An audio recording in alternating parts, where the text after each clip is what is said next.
शिवाय विद्येश्वर संहिता अध्याय 14वां अग्नियज्ञ, देवयज्ञ और ब्रह्मयज्ञ का वर्णन। ऋषियों ने कहा, प्रभो, अग्नियज्ञ, देवयज्ञ और ब्रह्मयज्ञ का वर्णन करके हमें कृतार्थ करें।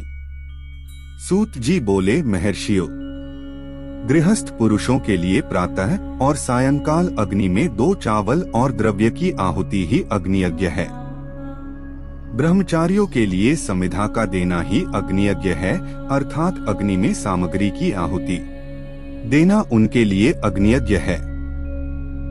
द्विजों का जब तक विवाह न हो जाए उनके लिए अग्नि में समिधा की आहुति, व्रत तथा जाप करना ही अग्नियज्ञ है। द्विजो जिसने अग्नि को विसर्जित कर उसे अपनी आत्मा में स्थापित कर लिया है, ऐसे वानप्रस्थियों और सन्यासियों के लिए यही अग्नियज्ञ है कि वे समय पर हितकर और पवित्र अन्न का भोजन कर लें। ब्राह्मणों, सायंकाल अग्नि के लिए दी आहुति से संपत्ति की प्राप्ति होती है तथा प्रातःकाल सूर्यदेव को दी आहुति से आयु की वृद्धि होती है। दिन में अग्निदेव सूर्य में हो प्रविष्ट हो जाते हैं। प्रातःकाल सूर्य को दी आहुति अग्नियज्ञ के समान ही होती है। इंद्र आदि समस्त देवताओं को प्राप्त करने के उद्देश्य से जो आहुति अग्नि में दी जाती है वह देवयज्ञ कहलाती है। लौकिक अग्नि में प्रतिष्ठित जो संस्कार निमित्तिक हवन कर्म है वह देवयज्ञ है। देवताओं को प्रसन्न करने के लिए नियम से विधिपूर्वक किया गया यज्ञ ही देवयज्ञ है। वेदों के नित्य अध्ययन और स्वाध्याय को ब्रह्मयज्ञ कहते हैं। मनुष्य को देवताओं की तृप्ति के लिए प्रतिदिन ब्रह्मयज्ञ करना चाहिए। प्रातःकाल और सायंकाल को ही इसे किया जा सकता है। अग्नि के बिना देवयज्ञ कैसे होता है? इसे श्रद्धा और आदर से सुनो। सृष्टि के आरंभ में सर्वज्ञ और सर्वसमर्थ महादेव शिवजी ने समस्त लोगों के उपकार के लिए वारों की कल्पना की। भगवान शिव संसार रूपी रोग को दूर करने के लिए वैद्य हैं। सबके ज्ञाता तथा समस्त औषधियों के औषध हैं। भगवान शिव ने सबसे पहले अपने वार की रचना की जो आरोग्य प्रदान करने वाला है। तत्पश्चात अपनी माया शक्ति का वार बनाया जो संपत्ति प्रदान करने वाला है। जन्म काल में दुर्गतिग्रस्त बालक की रक्षा के लिए कुमार के वार की कल्पना की। आलस्य और पाप की निवृत्ति तथा समस्त लोगों का हित करने की इच्छा से लोकरक्षक भगवान विष्णु का वार बनाया। इसके बाद शिवजी ने पुष्टि और रक्षा के लिए आयुःकर्ता त्रिलोक सृष्टा परमेष्टि ब्रह्मा का आयुष्कारक वार बनाया। तीनों लोकों की वृद्धि के लिए पहले पुण्यपा की रचना होने पर लोगों को शुभाशुभ फल देने वाले इंद्र और यम के वारों का निर्माण किया। ये वार भोग देने वाले तथा मृत्यु भय को दूर करने वाले हैं।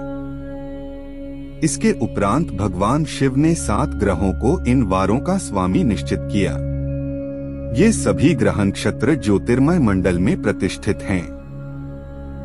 शिव के वार के स्वामी सूर्य हैं। शक्ति संबंधी वार के स्वामी सोम, कुमार संबंधी वार के अधिपति मंगल, विष्णु वार के स्वामी बुध, ब्रह्मा जी के वार के स्वामी बृहस्पति, इंद्रवार के स्वामी शुक्र व यमवार के स्वामी शनि हैं। अपने अपने वार में की गई देवताओं की पूजा उनके फलों को देने वाली है। सूर्य आरोग्य और चंद्रमा संपत्ति के दाता हैं। बुध व्याधियों के निवारक तथा बुद्धि प्रदाता हैं। बृहस्पति आयु की वृद्धि करते हैं। शुक्र भोग देते हैं और शनि मृत्यु का निवारण करते हैं। इन 7 वारों के फल उनके देवताओं के पूजन से प्राप्त होते हैं। अन्य देवताओं की पूजा का फल भी भगवान शिव ही देते हैं।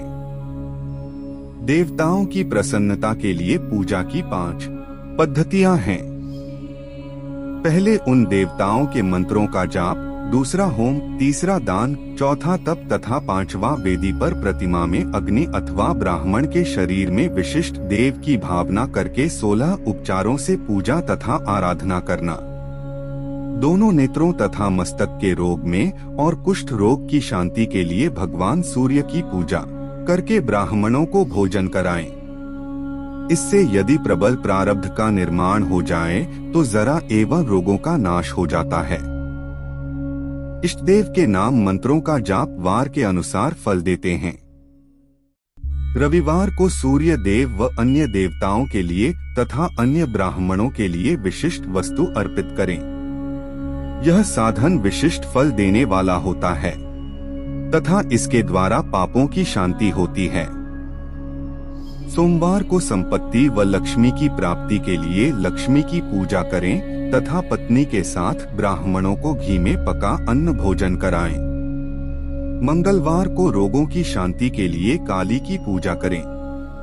उड़द, मूंग एवं अरहर की दाल से युक्त अन्न का भोजन ब्राह्मणों को कराएं। बुधवार को दधियुक्त अन्न से भगवान विष्णु का पूजन करें। ऐसा करने से पुत्र मित्र की प्राप्ति होती है। जो दीर्घायु होने की इच्छा रखते हैं वे बृहस्पतिवार को देवताओं का वस्त्र, यज्ञोपवीत तथा घी मिश्रित खीर से पूजन करें। भोगों की प्राप्ति के लिए शुक्रवार को एकाग्रचित्त होकर देवताओं का पूजन करें और ब्राह्मणों की तृप्ति के लिए षड्स युक्त अन्न दें। स्त्रियों की प्रसन्नता के लिए सुंदर वस्त्र का विधान करें। शनिवार अपमृत्यु का निवारण करने वाला है। इस दिन रुद्र की पूजा करें। तिल के होम व दान से देवताओं को संतुष्ट करके ब्राह्मणों को तिल मिश्रित भोजन कराएं। इस तरह से देवताओं की पूजा करने से आरोग्य एवं उत्तम फल की प्राप्ति होगी। नक्षत्रों के आने पर गृहस्थ पुरुष अपने घर में आरोग्य की समृद्धि के लिए सूर्य ग्रह का पूजन करें। इससे सिद्ध होता है कि देवताओं का पूजन संपूर्ण अभीष्ट वस्तुओं को देने वाला है। पूजन वैदिक मंत्रों के अनुसार ही होना चाहिए। शुभ फल की इच्छा रखने वाले मनुष्यों को 7 दिन अपनी शक्ति के अनुसार देव पूजन करना चाहिए।